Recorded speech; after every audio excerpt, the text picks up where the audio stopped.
One of the great things about movies is that they can explore ideas that are not possible in real life, and one concept that cinema has been obsessed with since the very beginning is what the future might look like.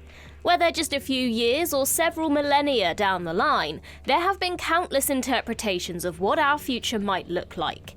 And while some visions show flying cars and shiny robots, others are a lot more terrifying. So with that in mind, I'm Ellie for What Culture, and here are 10 awesome horror movies set in the future that you've never seen. Number 10, Blood Car. If you like movies with really literal titles, then you're gonna love 2007's dark comedy Blood Car. Set in a future where gasoline prices are exorbitantly high, which might not be too far away the way things are going in real life, people are frantically searching for a new source of power. Kindergarten teacher Archie Andrews is one of those people, and he makes a discovery that will change the world forever.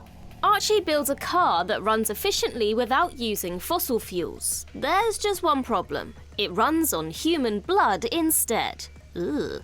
The movie then plays out with Archie attempting to justify his creation while keeping his tank full of the red stuff. It's like Little Shop of Horrors, only with a combustion engine taking the role of a talking plant.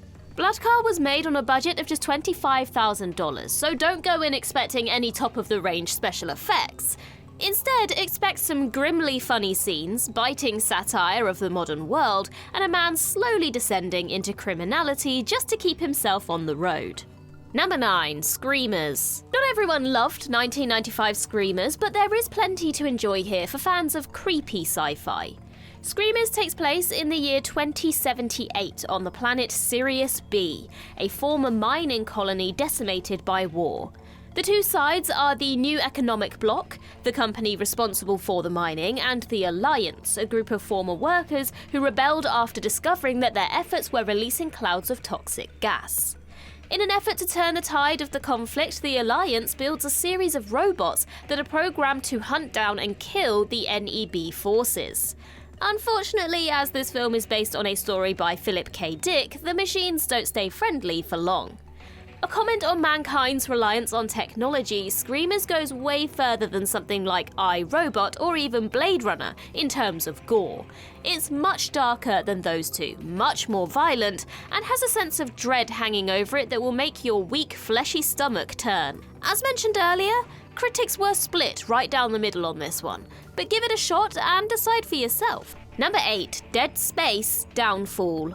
Fans of the Dead Space series of video games might be surprised to learn that there's an animated film.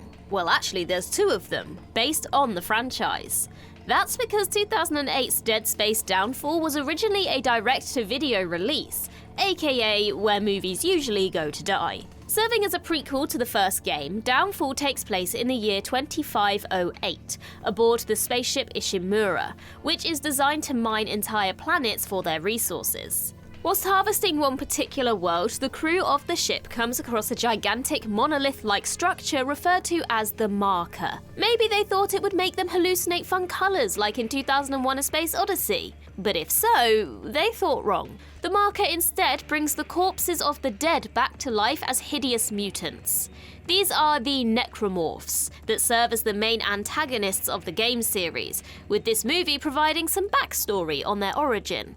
Whether you've played Dead Space or not, Downfall is a fantastically tense experience full of creatively produced blood and guts, courtesy of its director, acclaimed comic book artist Chuck Patton. You're a sick man, Chuck. Nice work. Number 7, Mindwarp. Everybody loves Bruce Campbell, right?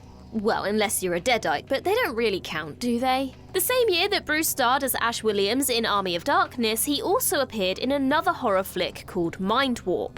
It was directed by Steve Barnett for the short-lived Fangoria Films production company and cost under $1 million to make. But that doesn't mean it was poor by any standards. Campbell plays Stover, one of the last humans living in a world that has been ruined by the loss of the ozone layer. This caused the creation of the Dead Zones, vast areas of wasteland inhabited by mutated humans known as crawlers. As for the rest of humanity, well, they're living in a protected bubble, their minds plugged into a virtual reality. Alongside fellow human Judy, Stover must fight back against the crawlers and prevent himself and his new friend from becoming one. As sci-fi horror B-movies go, Mindwarp is a whole heap of fun with plenty of badass action moments from the main man. It was also called Brain Slasher in certain territories, which is really quite silly and kind of awesome. Number 6. Forbidden World. The late, great Roger Corman was the king of low-budget horrors, having been involved in dozens of them across his remarkable career.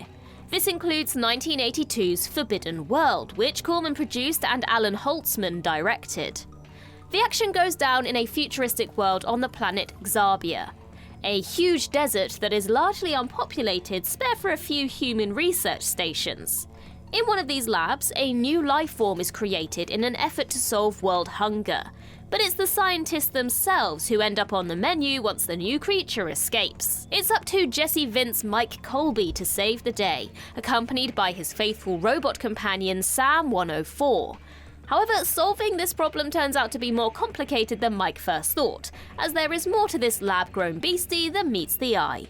Forbidden World wears its low-budget nature proudly, making no effort to be anything more than a cheap thrill. Still, it's got a decent cast of characters, enjoyable fight scenes, and an intriguing mystery at its core. Also, fun bit of trivia, some of the sets were built by James Cameron. Number 5. The Terror Within. Another Roger Corman joint came 7 years after Forbidden World. The Terror Within takes place in a post-apocalyptic vision of the future, where Earth has been overrun by a race of monstrous beasts called gargoyles. A group of survivors holed up in a special bunker come face to face with the creatures when one of them gets inside, leading to a bloody battle to eliminate the problem. Fans of Viscera will go nuts for The Terror Within, as it is a complete gore fest from start to finish, with some of the most gratuitous violence you will find in a movie from this time period. It's B-movie tosh at its very finest, which was always Corman's speciality, let's be honest. It also tries to make a statement about women's reproductive rights, as a question comes up over whether or not a female character should be allowed to abort a fetus that may or may not be a gargoyle. It isn't the greatest social commentary in the world, but it is fascinating to look back at now through a modern lens. Number 4. Aniara. Fans of Swedish poetry will recognise Aniara as the name of an epic composition by Nobel Prize-winning writer Harry Martinson. It's about a ship full of humans fleeing a dying Earth only to get knocked off course and sent spiralling through space. And in 2018, Martinson's work was translated to the big screen, setting the story in an unspecified future where climate change has destroyed the planet. After their trip to Mars gets upended, the various passengers aboard the titular ship learn to deal with the fact that they are trapped aboard the vessel, possibly forever. The only source of relief in this flying prison is the Mima, a virtual reality machine that reminds the inhabitants of Earth's better days.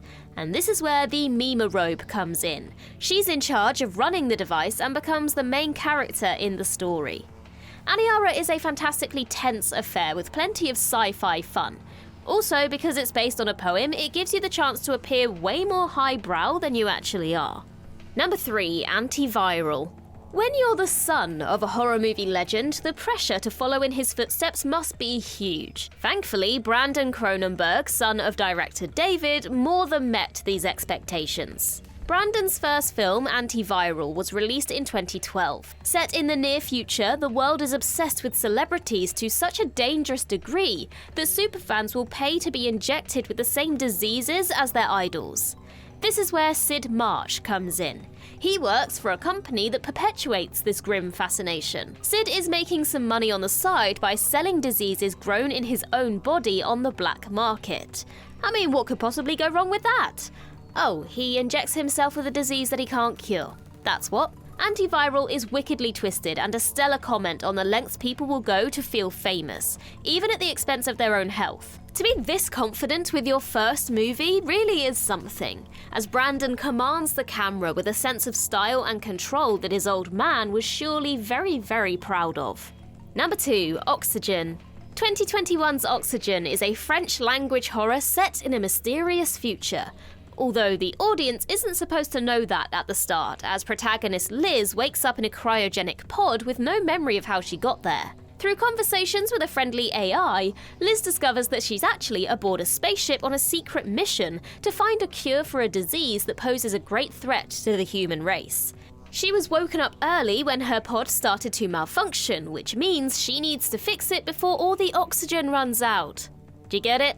That's why that's the name of the film, because of the oxygen.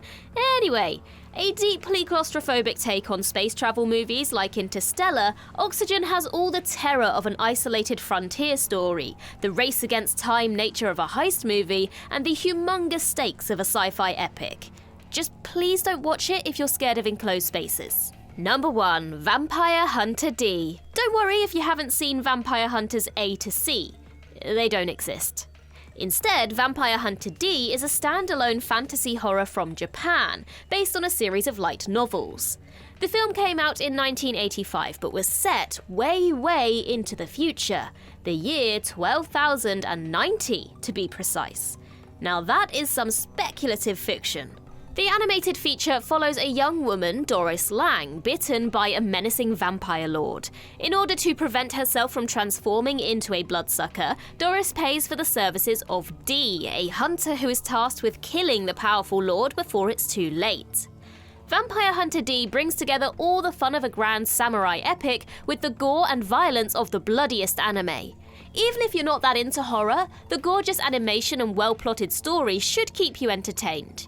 Despite receiving 2 separate English dubs 2 decades apart, Vampire Hunter D remains a lost gem to many, and now is the time for that to change.